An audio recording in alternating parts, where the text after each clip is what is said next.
আজি পুৱাৰে পৰা যোৰহাটত উত্তপ্ত হৈ থকা এটা বিষয়ক লৈ মাত্ৰ 2 মিনিটৰ কাৰণে এটা ফেচবুক লাইভ পঢ়াৰ প্ৰয়োজন অনুভৱ কৰিলোঁ। এটা কথাটো হৈছে যে মোৰ দৃষ্টিত ধৰ্মই জীৱনটোক মাৰ্জিত আৰু পৰিশীলিত ৰূপত জীৱনচৰ্যা আগবঢ়াই নিবৰ কাৰণে আমাক শিকায়। ভাৰতীয় সংবিধানে যেনেকে কোনো ধৰ্মৰে ধৰ্মীয় অনুমতিত আঘাত সনাৰ কাৰোকে অধিকাৰ প্ৰদান কৰা নাই, ঠিক তদ্ৰূপ ধৰ্ময়ো মানুহৰ মৌলিক আৰু জাতীয় চেতনাক আঘাত সানিব পৰা বা ব্যাঘাত জানিব পৰা কামৰ পৰা কিন্তু তেওঁলোক আঁতৰাই থকাটো নিশ্চয়কৈ প্ৰয়োজনীয়।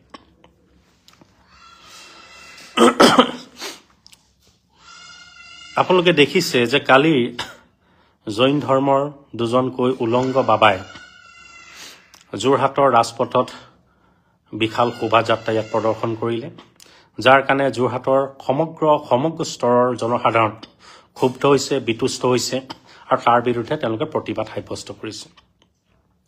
আৰু আজি যেতিয়াই সেই ঘটনাক প্ৰতিক্ৰিয়া হিচাপে এটা গণতান্ত্ৰিক প্ৰতিবাদ সাব্যস্ত কৰিবলৈ গ'ল, যোৰহাটৰ বিভিন্ন সজাগ সচেতন জনসাধাৰণ, ৰাইজ, জাতীয় দল সংগঠনে মিলি যেতিয়াই তাৰ প্ৰতিবাদ সাব্যস্ত কৰিলে, তেতিয়া বলপূৰ্বকভাৱে ষড়যন্ত্ৰমূলক আৰু উদ্দেশ্যপ্ৰণোদিতভাৱে যোৰহাট জিলা প্ৰশাসনে তেওঁলোকক গ্ৰেপ্তাৰ কৰিলে। আৰু গ্ৰেপ্তাৰ কৰি ইতিমধ্যে বীৰ লাচিত সেনা অসমৰ 5জনকৈ সৈনিকক জিলাৰ সভাপতি, সন্মানীয় সভাপতি আদিত্য পানী ফুকন, জিলাৰ মুখ্য সচিব সুজিত দত্ত, আমাৰ প্ৰশান্ত, এনেকৈ কৰি প্ৰায় 5জনক ইতিমধ্যে গ্ৰেপ্তাৰ কৰি ৰাখিছে আৰু 2জন বেলেগ সংগঠনৰ সদস্যক গ্ৰেপ্তাৰ কৰি এতিয়ালৈকে তেওঁলোকক মুকলি কৰি দিয়া নাই। এতিয়া আমাৰ কথাটো এইটোৱেই যে শান্তি, সমন্বয় আৰু ঐক্যৰ যিটো সুঁতি দীৰ্ঘদিনৰ পৰা অবিৰত ৰূপত নিৰবিচ্ছিন্নভাৱে যিটো বৈ আহিছে, যিটো সুঁতিয়ে অসমীয়া জাতি সত্তাক সদায় সমৃদ্ধিশালী কৰিছে, সেই সুঁতিটোক স্থবিৰ কৰি দিয়া বা তাক ৰুদ্ধ কৰাৰ অভিপ্ৰায় বীৰ লাচিত সেনা অসমৰ কোনো কালেই নাই।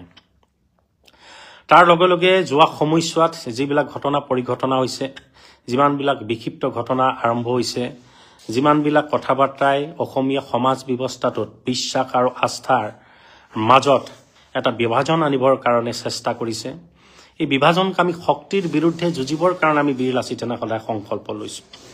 আৰু আমি সদায় বিচাৰিছিলোঁ যে এই যে যোৱা সময়ছোৱাত যিটো বহিৰাগত আৰু অসমীয়া মাজৰ যিটো ব্যৱধান লাহে লাহে বাঢ়িবলৈ আৰম্ভ কৰিছিলে, বা বহিৰাগত আৰু অসমীয়াৰ মাজত যিটো অবিশ্বাসৰ এটা বাতাবৰণ লাহে লাহে তৈয়াৰ হ'বলৈ আৰম্ভ কৰিছিলে, তাক সমোলঞ্চে নাইকিয়া কৰিবৰ কাৰণে, তাৰ মাত্ৰাটো হ্ৰাস কৰিবৰ কাৰণে বীৰ লাচিত সেনা অসমে বিশেষকৈ মই ব্যক্তিগত হিচাপে আন্তৰিকতাৰে এটা প্ৰচেষ্টাত ইতিমধ্যে ব্ৰতী হৈ আছোঁ। আৰু অসমৰ বিভিন্ন প্ৰান্তৰ সেইসকল ব্যক্তিৰ লগত, তেওঁলোকৰ সমুদায়ৰ লগত, ব্যক্তি বিশেষৰ লগত ইতিমধ্যে আলাপ আলোচনা হৈছে। আলাপ আলোচনাত মিলি এটা আমি সমাধানৰ সূত্ৰ বাহিৰ কৰিবৰ কাৰণে এটা আন্তৰিক প্ৰচেষ্টাত মই নিজেই অন্ততঃ তাতে দীঘলীয়া সময় কাম কৰি আহিছোঁ। এতিয়া যদি এনেকুৱা ধৰণৰ ঘটনা পৰিঘটনাবিলাক উদ্ভৱ হয়, তেতিয়াহ'লে মই ভাবোঁ যে এই ধৰণে ভাবি থকা যিটো আন্তৰিক প্ৰচেষ্টা, যিটো প্ৰয়াস, ইয়াক সাংঘাতিক ধৰণে ব্যাঘাত জন্মিব, ই ইয়াতে জটি পৰিব। কাৰণ কেইদিনমান আগতো আপোনালোকে দেখিছে যে যেতিয়া এনেকুৱা ধৰণৰ উলংগ বাবা 2জন আহি যোৰহাটৰ ৰাজপথত ইয়াৰ পূৰ্বে যেতিয়াই তেওঁলোকে পুনৰ সমদল বাহিৰ কৰিছিল, তেতিয়া বিভিন্ন ক্ষেত্ৰত বিতৰ্ক হৈছিল, তাৰ বিৰুদ্ধে তীব্ৰ প্ৰতিবাদ হৈছিল আৰু সেই সমদল তেতিয়া সামৰি পৰিছিল। কিন্তু তাৰ পিছতো যোৰহটীয়া মানুহৰ আশা আকাংক্ষাক বা যোৰহটীয়া মানুহৰ যি ধৰণৰ ইচ্ছা অনিচ্ছাক অংগুষ্ট প্ৰদান কৰি কাৰ বলেৰে বলিয়ান আচলতে এই চাম মানুহে পুনৰ এনেকুৱা ধৰণৰ এটা ঘটনাৰ পুনৰাবৃত্তি কৰিবলৈ সাহস পালে। আমি চিন্তা আচলতে তাতে কৰিছোঁ, এই সকল ব্যক্তিয়ে য'ত যোৰহাটৰ জনসাধাৰণে, যোৰহাটৰ ৰাইজে আগতেও কৰিছিলে যে এনেকুৱা ধৰণৰ ঘটনা যাতে পুনৰবাৰ ইয়াত পুনৰাবৃত্তি নহয়, তাৰ কাৰণে তেওঁলোক সজাগ সচেতন হ'ব লাগে। তাৰ বিৰুদ্ধে ধিক্কাৰ হৈছিল, গৰিহণা হৈছিল আৰু এনে দুষ্কাৰ্যৰ পৰা তেওঁলোকক বিৰত থাকিবৰ কাৰণে সেই সময়তে সকিয়নি প্ৰদান কৰা হৈছিল। কিন্তু তাৰ পিছতো কালি কাৰ সাহসত, কাৰ ছত্ৰছায়াত তেওঁলোকে এনেধৰণে বলিয়া হৈ মদমত্ত হৈ তেওঁলোকক উন্মাদ ধৰণে আচৰণ কৰিবলৈ আৰম্ভ কৰিছে। ই আটাইতকৈ মই ভাবোঁ এটা ভাবিবলগীয়া কথা, বিচাৰ্যৰ বিষয়ে চিন্তনীয় বিষয়। গতিকে সেইকাৰণে মই ভাবোঁ যে অসমত শান্তি সম্প্ৰীতিৰে সকলো জীয়াই থকাটো, বসবাস কৰাটো আমি বিচাৰোঁ।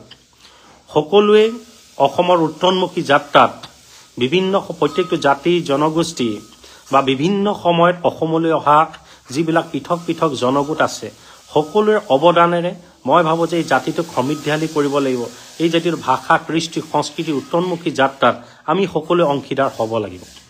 গতিকে মই সেইকাৰণে সকলোকে আহ্বান জনাইছোঁ যে এনেকুৱা ধৰণৰ কাণ্ডৰ পৰা, এনেকুৱা ধৰণৰ কাম কাজৰ পৰা অন্ততঃ তেওঁলোকে বিৰত থাকিব লাগে। আৰু আজি যি দেখিছোঁ যে ষড়যন্ত্ৰমূলকভাৱে, উদ্দেশ্যপ্ৰণোদিতভাৱে যোৰহাট জিলা প্ৰশাসনে ইতিমধ্যে বীৰ লাচিত সেনা অসমৰ লগতে আন 2জন সৈনিকক ইতিমধ্যে তেওঁলোকে গ্ৰেপ্তাৰ কৰি ৰাখিছে।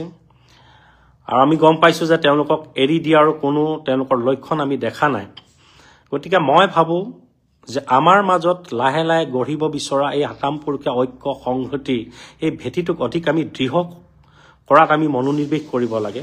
যদিহে পুনৰ যদি আমাৰ খিলঞ্জীয়া ল'ৰা জাতি জনগোষ্ঠীলৈ আহিব ধৰা যিবিলাক ভয়াৱহ অশনি সংকেত, যিটো প্ৰত্যাহ্বান বা সংস্কৃতিক বিজতৰীয়া কৰিব পৰা যিবিলাক আমদানিকৃত যিবিলাক সংস্কৃতি, এই সংস্কৃতিৰ বিৰোধিতা কৰি যদি খিলঞ্জীয়া জাতি জনগোষ্ঠীৰ যুৱকসকল যদি জেঠ সাজোতলৈ প্ৰেৰণ কৰিবলৈ হয় বা তেওঁলোকৰ কণ্ঠৰোধ কৰিবৰ কাৰণে যদি চৰকাৰ বিষয়ববীয়াসকলে যদি চেষ্টা কৰে, যদি এই শক্তিটো যদি অপচেষ্টা লিপ্ত হয়, তেতিয়াহ'লে মই ভাবোঁ পৰিৱেশ ভাল হৈ নাথাকিব।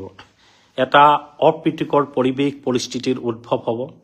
আমাৰ মাজত এই যে গঢ় ল'ব বিচৰা যিটো ঐক্য শান্তিৰ যিটো ধাৰা, যিটো সুঁতি আমি বোৱাই নিবৰ কাৰণে আমি সংকল্প গ্ৰহণ কৰিছোঁ, মই ভাবোঁ কোনোবাখিনিত এই সুঁতিটো বৈ যোৱাত বাধা প্ৰদান হ'ব। গতিকে সেইকাৰণে মই চৰকাৰ বাহাদুৰক আহ্বান জনাইছোঁ, সময় থাকোঁতেই তেওঁলোকে খিলঞ্জীয়া জাতি জনগোষ্ঠীৰ মৰ্মবেদনাবিলাক তেওঁলোকে উপলব্ধি কৰিব লাগে। খিলঞ্জীয়া জাতি জনগোষ্ঠীৰ মনত বাহ লোৱা যিবিলাক ভয় শংকা আছে, সেই শংকাবিলাক দূৰ কৰিবৰ কাৰণে তেওঁলোকে যৎপৰোনাস্তিক আচলতে আন্তৰিকতাৰে চেষ্টা কৰিব লাগে। কাৰণ জাতি সত্ত্বে সদায় ভয় শংকা এটাতে থাকে, কাৰণ জাতি এটা ধ্বংস কৰিবৰ কাৰণে জাতিটোৰ মাজত আণৱিক শক্তিৰ প্ৰয়োজনীয়তা নাথাকে।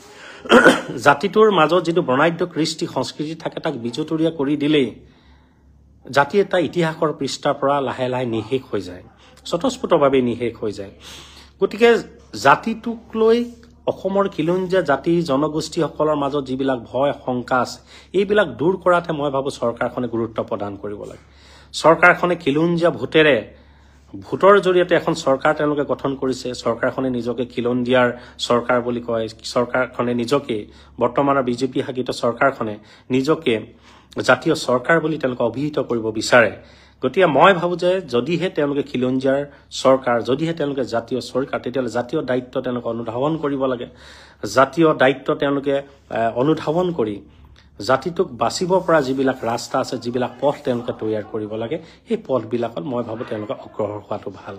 আৰু পুনৰবাৰ কৈছোঁ যে এইবাৰ জাতিটোলৈ অহা প্ৰত্যাহ্বানবিলাক, অশনি সংকেতবিলাক, বিভিন্ন অপশক্তিয়ে আমাৰ মাজত বিভাজন কৰিবৰ কাৰণে যিবিলাক ষড়যন্ত্ৰত ব্ৰতী হৈছে, তাৰ বিৰুদ্ধে কিন্তু এইবাৰ যুঁজিব এটা আপোচবিহীন সত্তাৰে যুঁজিব। এইবাৰ অসমৰ খিলঞ্জীয়া জাতি জনগোষ্ঠীয়ে বহুবিলাক দীঘলীয়া অতীজৰ প্ৰত্যেকবিলাক সংগ্ৰামৰ পৰা শিকিছে, আৰু সেই শিকি অভিজ্ঞতাৰ অভিজ্ঞ হৈ এখন দীঘলীয়া যুঁজৰ কাৰণে কিন্তু তেওঁলোকে সংকল্পবদ্ধ হৈছে। সেইকাৰণে মই বিচাৰোঁ যে এইবাৰ যিখন যুঁজ হ'ব, যদিহে চৰকাৰখনে পুনৰ জাতিৰ জনগোষ্ঠীৰ মাজত বিভেদৰ বীজ সিঁচিবৰ কাৰণে কাম কৰিব বিচাৰিছে, বিভাজনকামী শক্তিবিলাকক অধিক সক্ৰিয় কৰিবৰ কাৰণে তেওঁলোকে অপচেষ্টাত লিপ্ত হৈছে, বা জাতি জনগোষ্ঠীয় বা আপুনি সাম্প্ৰদায়িক এটা সংঘৰ্ষ লগাবৰ কাৰণে যদি তেওঁলোকে চেষ্টা কৰিছে, তেতিয়াহ'লে নিশ্চয়কৈ এই যুঁজখন অৱধাৰিত ৰূপত আগবাঢ়ি যাব। মই সেইকাৰণে পুনৰবাৰ এইটোৱে আহ্বান জনাইছোঁ, কেৱল ভুৱা আস্ফালন কৰিয়ে এইবাৰ এইখন সংগ্ৰাম থমকি নৰব। সংগ্ৰাম দীঘলীয়াই হ'ব, অভিজ্ঞতাৰে সমৃদ্ধ হৈ এই সংগ্ৰামখন এটা পৰিপক্ক আৰু বিচক্ষণ ৰূপত আগবাঢ়ি যাব। সেইকাৰণে মই সময় থাকোঁতে চৰকাৰখনক যোৰহাট জিলা প্ৰশাসনক অতি শীঘ্ৰে ইতিমধ্যে আটক কৰি ৰখা যিসকল সৈনিক আছে সৈনিকসকলক মুকলি কৰি দিবৰ কাৰণে আহ্বান জনাইছোঁ। অন্যথা অসমৰ জাতি জনগোষ্ঠীসমূহে নিজৰ জেগাত স্বাধিকাৰ প্ৰতিষ্ঠা কৰিবৰ কাৰণে মূৰ তুলি জীয়াই থকাৰ এটা পৰিৱেশ ৰচনা কৰিবৰ কাৰণে মৰ্যাদাৰ স্বাভিমান সহকাৰে জীয়াই থকাৰ এটা বাট তৈয়াৰ কৰিবৰ কাৰণে নিজস্ব এটা প্ৰক্ৰিয়াৰে নিজস্ব ধ্যান ধাৰণে অগ্ৰসৰ হ'বৰ কাৰণে বাধ্য হ'ব। তেতিয়াই মই ভাবোঁ যে চৰকাৰখন অচল হ'ব, চৰকাৰখন বিফল হ'ব। গতিকে মই পুনৰবাৰ এনেকুৱা ধৰণৰ কৰ্মৰ পৰা সেইসকল লোককো আমি আঁতৰি বিৰত থাকিবৰ কাৰণে আহ্বান জনাইছোঁ। ধৰ্মীয় উপাসনাৰ যিবিলাক পদ্ধতি, ধৰ্মীয় ৰীতি নীতি বা যি বিশ্বাস, ই একান্তই নিজা বস্তু। ই আপুনি নামঘৰৰ ভিতৰত কৰক বা নিজৰ মন্দিৰ আছে বা ঘৰে ঘৰে আপুনি তেওঁৰ বিশ্বাসক জীপাল কৰক আৰু বিশ্বাসক সন্মুখত লৈ বা বুকুত কঢ়িয়াই আপোনালোকে আগবঢ়াই যাওক, আমাৰ ক'বলগীয়া একো নাই। কিন্তু অসমৰ সমাজ ব্যৱস্থাটো অলপ বেলেগ ধৰণে গঢ়িছে। অসমৰ সমাজ ব্যৱস্থা এটা সংস্কৃতিশালী, এটা সংস্কৃতিৰ দ্বাৰা পৰিচালিত হয়। গতিকে ইয়াত কোনোবা উলংগ ব্যক্তি আহি ধৰ্মৰ নামত এটা উন্মাদ ধৰণৰ আচৰণ কৰিব, ই কেতিয়াও গ্ৰহণযোগ্য হ'বই নিতান্তই নোৱাৰে। সেইকাৰণে মই তেওঁলোককো আঁতৰি থাকিব আহ্বান জনাইছোঁ। আৰু যাতে পৰিৱেশ পৰিস্থিতি বেয়া নহয়, আমি উজনি অসমৰ বা অসমৰ সৰ্বস্তৰ খিলঞ্জীয়া জাতি সত্তাটোৱে বিভিন্ন সময়ত অহা জনগোটবিলাকক যাতে বিশ্বাস আৰু আস্থাৰে আমি ল'ব পাৰোঁ। আমাৰ লগতে থাকি আমাৰ ভাষা কৃষ্টি সংস্কৃতি উত্তৰমুখী যাত্ৰাত তেওঁলোকো যাতে সমানে অংশীদাৰ হৈছে, এই ধৰণৰ এটা বদ্ধমূল ধাৰণা আমাৰ মাজতো যাতে গঢ় লৈ এটা তেনেকুৱা ধৰণৰ কৰ্ম তেওঁলোকে যাতে কৰে, তেওঁলোকৰ কাম কাজক যাতে তেওঁলোকে উদগনি দিয়ে, অনুপ্ৰেৰণা দিয়ে, তাৰ কাৰণে তেওঁলোকক আহ্বান জনাইছোঁ। আৰু চৰকাৰ প্ৰশাসনক অতি শীঘ্ৰে এওঁলোকক মুকলি আকাশৰ তলত এৰি দিবৰ কাৰণে আমি শেষবাৰ কাৰণে আহ্বান জনাইছোঁ। অন্যথা পৰিৱেশ মই ভাবোঁ বৰ ভাল ধৰণে নহ'ব, যিখন চৰকাৰৰ কাৰণে মই ভাবোঁ বৰ ইতিবাচক লক্ষণ নিশ্চয়কৈ নহ'ব। ধন্যবাদ। জয় আই অসম।